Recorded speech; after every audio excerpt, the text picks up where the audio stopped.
The first question, Muhammad Fazil from Bangalore. He says, I am a software engineer. Sir, we Muslims pray, fast and try to do all the things that please Allah. Then why are people like Bill Gates, Jeff Bezos, Mukesh Ambani, why are they rich? Why not Muslims? Also, why only a small section of Arab Muslims are rich?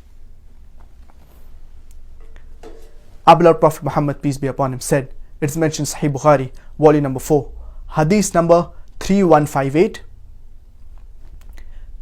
that by Allah, I do not fear poverty, but I fear the wealth of this world. Our beloved Prophet Muhammad, peace be upon him, he feared that his ummah, they will have wealth, they will become rich, and this money, this wealth will take them away from Allah subhanahu wa ta'ala. So wealth, being rich, having money, it is not the criteria for success. Based on your question, it seems as if you are trying to say that success is based on how rich a person is, how wealthy a person is, how much money a person has.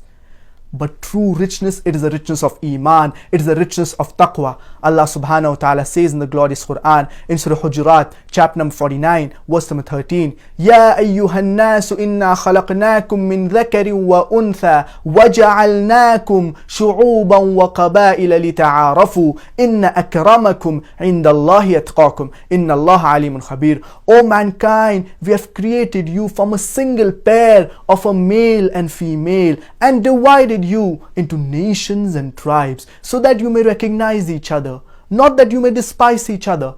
And the most honored among you in the sight of Allah, He is the most righteous of you.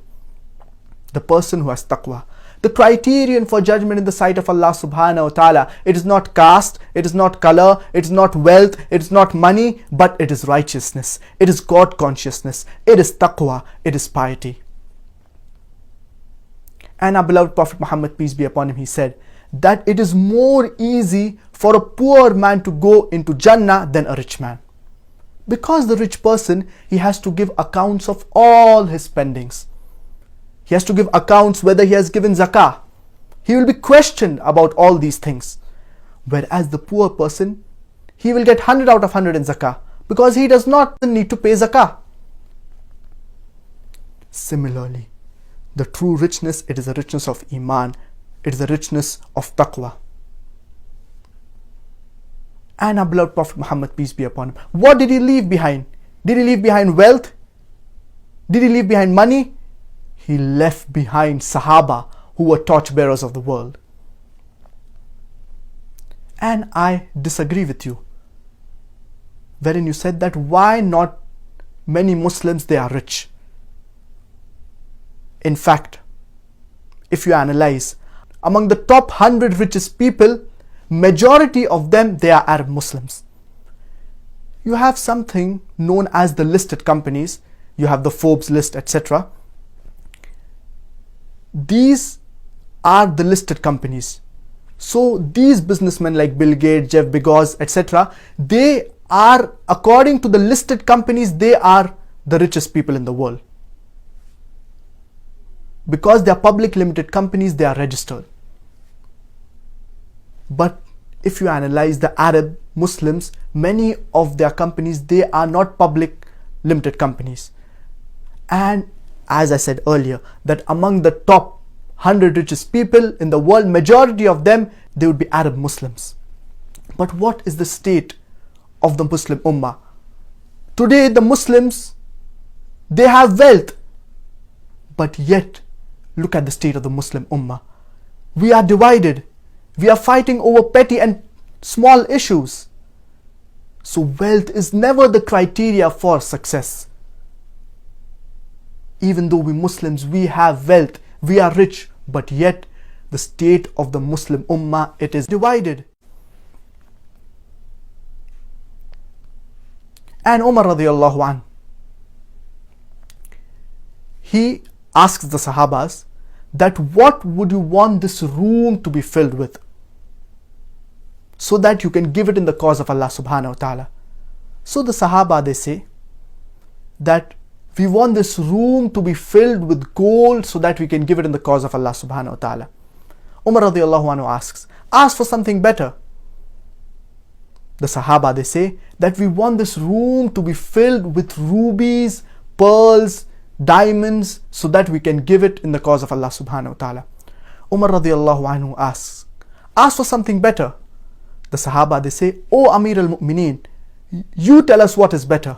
So Umar radiallahu anhu, he says that I want this room to be filled with the likes of Abu Ubaidah bin al-Jarrah. May Allah be pleased with them.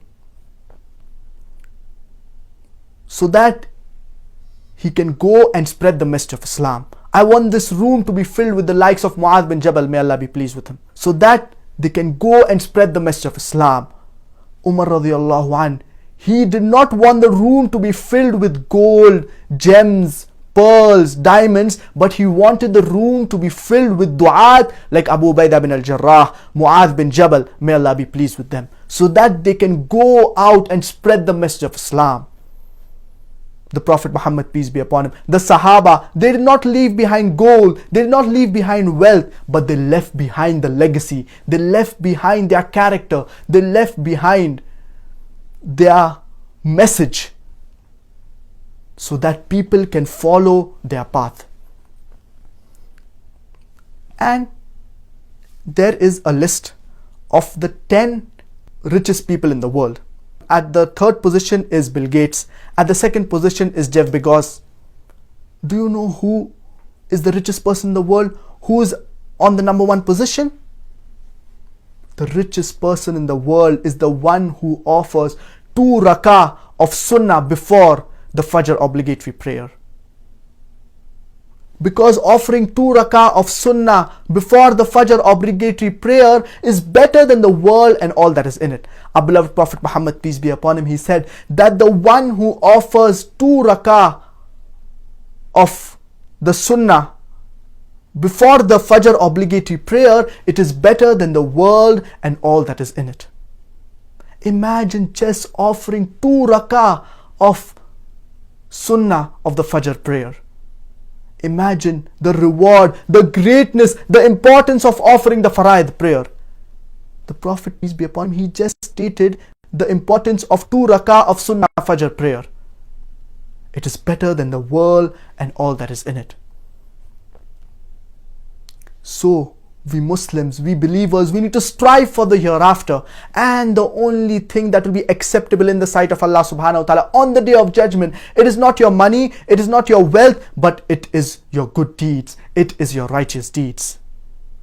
So even if a person, he is rich in this world, but he may not be rich in the hereafter. If a person runs behind money and wealth in this world, in the hereafter he will not get his share. Therefore, for us believers, the prime focus, the true richness is the richness of Iman. Success is based upon a person's good deeds, upon a person's righteous deeds. So we need to understand that even though some people, they may be rich, they may be wealthy, but that is never the criteria to judge the success of a human being.